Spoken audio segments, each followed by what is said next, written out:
Hello, everybody. This is Gerald Celente, and it's Wednesday, April 26th, 2023.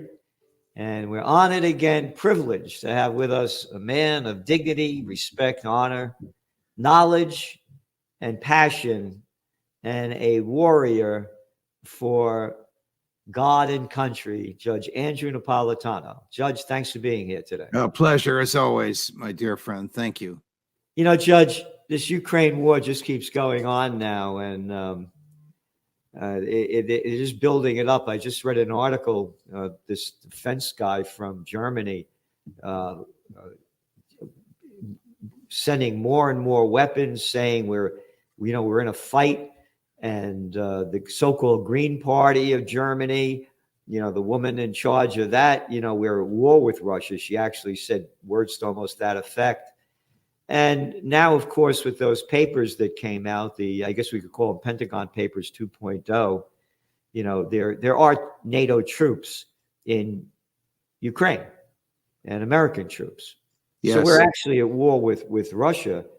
And you said in your article that's coming out tomorrow, a great article, again, as all of them with great details, fighting Putin for empire, the empire building debacle of nearly 20-year American occupation of Afghanistan is a lesson unlearned by the government. And you go on to say about how George W. Bush, a little daddy's boy born on third base, who thought he had a home run, a little nothing of a clown, got us into the Afghan war, the longest war in American history, and the debacle that has resulted from it. So please tell us more about what you wrote. Well, I was analogizing the impulse of George W. Bush to the impulse of Joe Biden, which is the impulse for American empire. We have an ally in the Middle East in Israel, which is dependent upon us for a lot of cash. Bush and the globalists wanted to control Afghanistan and Iraq as well. They wasted hundreds of thousands of lives and trillions of dollars and accomplished nothing. And the government hasn't learned that lesson. The whole purpose of us being in Ukraine after the coup of 2014, fomented by the State Department to topple a popularly elected president because he wouldn't permit American empire in Ukraine. He recognized that his financial and commercial interests were best served by an alliance with Russia. He was toppled from office. The United States inched towards war by pushing NATO closer to Moscow. And now the United States has its war, and Joe Biden has this opportunity to build empire. And just as George W. Bush failed ingloriously, and now most of America thinks of him as you and I do, the same is going to happen to old Joe if we don't stop this, except now, unlike fighting a ragtag group of herdsmen carrying 20-year-old Russian weapons, we are fighting the mightiest army on earth, which is also a substantial nuclear power, which arguably has more nuclear offensive firepower than we do. And the fact that Biden doesn't see these dangers should cause people sleepless nights. You're correct. The documents reveal NATO troops on the ground, American troops on the ground.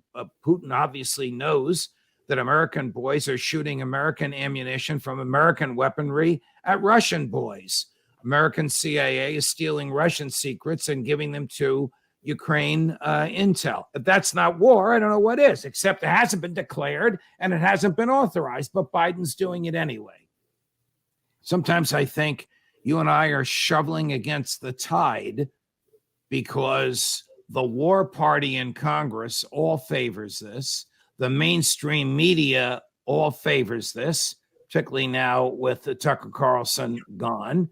And people like you and I are whistling in the wind. Douglas McGregor and Scott Ritter, Phil Giraldi and Larry Johnson are whistling in the wind. We warn, and the war gets worse and we get deeper in. We now know that Ukraine has next to zero air defenses. And according to the Wall Street Journal this morning, only about 25 jets, which are old NATO circa 1980 pieces of garbage. They cannot win this war.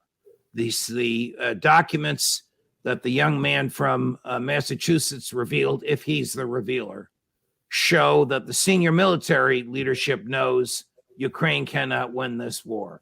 And still, Joe Biden is invested us in it politically and financially and militarily. There's not a war that Joe Biden didn't love.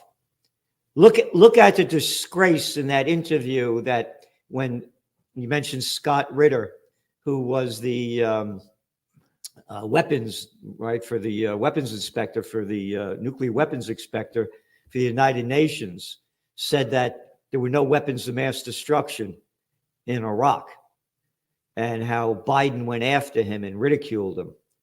Biden, Bush, Obama, Clinton, all these tough little boys who couldn't fight their way out of a paper bag. You know, they love war. You have a quote in here about, you say, the lesson of Afghanistan is a warning that Biden has ignored.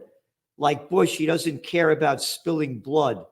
Yeah, they don't care about spilling blood because it's not their blood. Correct. Throw Lindsey Graham and a bunch of Republicans in that group as well, which is why I say with a little bit of tongue in cheek, only a little, it's the war party. It's the overwhelming majority of Democrats and the overwhelming majority of Republicans in the Congress. They want the same thing. They want to kill people. You know, you go on to say about Afghanistan, you said about the British troops in the 19th century and over 100,000 troops in the 20th century had failed to bend the culture and will of the rugged and wretched country. You know, so there's another one. There was another guy called Alexander the Great. Right.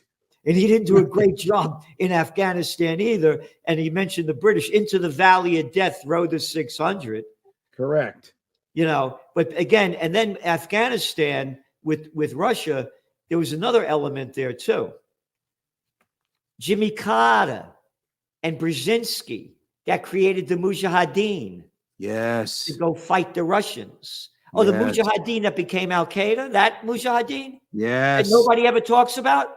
And who put it together and financed it? A guy named Osama bin Laden with his father's millions from a construction company. The American government created all this. Yep. And no one talks about it. Everybody looks up to that little peanut farmer, little freak, Jimmy Carter, the slime ball that deregulated the airline industry. When you and I used to fly first class back in the 70s, there were 150 airlines? Now there are 4 companies that control everything? Right. The little slimy Jimmy Carter that did away with the usury laws. So, hey, remember the mafia? They used to charge 10% interest. Oh, yeah, now they can charge anything they want. Oh, the slimy Jimmy Carter that allowed interstate banking. Banks were not allowed to leave the state that they were in before. It was intrastate banking. Bank of America was out in California. But you could thank Jimmy Carter. One little freak after another. You're talking about, Judge, how these people don't understand the implications of what they do. You know why they don't understand it? Because they are evil, demonic, ignorant, narcissistic, psychopathic freaks that people call their presidents, congressmen, and senators. These are the people that we have chosen because the system is rigged. It almost doesn't matter who you vote for because on the cardinal issues of our day, the role of government in our lives and the role of the military overseas, both parties agree. It doesn't matter who gets elected. Trump, to his credit, at times was an iconoclast on this. I mean, Trump in 2015 and 16 broke with the war party and said, Afghanistan was a mistake. I'm bringing the troops home. Of course, they came home under a disastrous circumstance, which he negotiated and Biden facilitated. But Trump's heart was in the right place about ending the endless wars. George W. and Barack Obama, Bush's ignorance, Obama's arrogance, furthered our involvement in Ukraine. And so the point of my article is the government still hasn't learned its lesson. The Congress hasn't learned the lesson. The American public hasn't learned the lesson. Look at the latest polls. 65% want Ukraine to